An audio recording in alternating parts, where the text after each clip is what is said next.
sa malinis na kawali, maglagay po tayo ng 2 tablespoon ng sugar at lagyan natin ng 2 to 3 tablespoon water. Ayan po, meron ako ditong tinunaw na powdered kamote, purple kamote, at yung 2 tablespoon tapioca flour. Ilagay na po natin at hinaan ang apoy. Ayan, mahina po ang apoy niyan. At yan, pakuluin natin to become sticky. Ayan po siya. Yung napakahinang apoy lang po para hindi siya masunog kasi madali lang naman siya lalapot. Kapag ganyan na po siya, malapot na at mainit, patayin na natin ang apoy. Meron po ako ditong 1 cup tapioca flour. Idagdag po natin konti-konti. Ayan. And mix it hanggang makuha natin ang tamang consistency.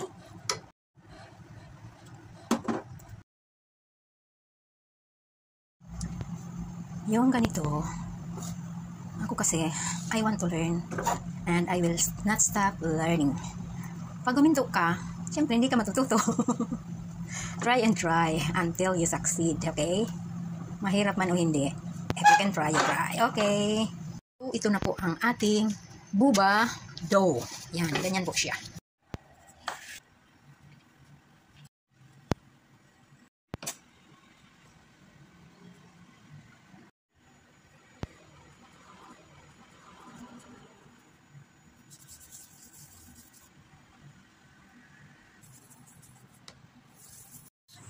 So, ito na po ang ating balls, tapioca, boba, pearl. So, ayan po, nagpakulog tayo ng water at iluluto natin ang ating boba pearl or tapioca pearl. Ayan. So, ayan, stir natin para hindi siya dikit-dikit. At ayan, lumitaw na po yung mga boba. At kapag ganyan guys, almost luto na siya. Kaya lang yung sa gitna minsan, hindi pa. Kaya, ganyan ang ginagawa natin. Takpan natin and stay for at least 5 minutes. Patay ang apoy. Okay? At ayan guys, tinanggal na natin sa hot water at ayan, ilubog siya natin sa normal water or kung mayroon nga ice water, mas maganda para po maging mas fluffy. Ayan, ganyan po ang paggawa ng boba pearl. Homemade po ito, kaya ayan, ayan na siya. Ayan, nagluto tayo ng sugar water at iluluto ulit yung ating boba. Yan na po ang final na pandagdag sa ating coffee, tea, or chocolate drink. Ayan. Ayan guys.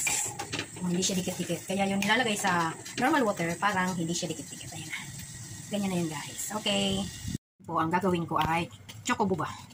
Kumbaga, hindi tea ang ilalagay ko, kundi chocolate. Kasi, yun ang available. At ang coffee naman, masarap din with creamer and boba.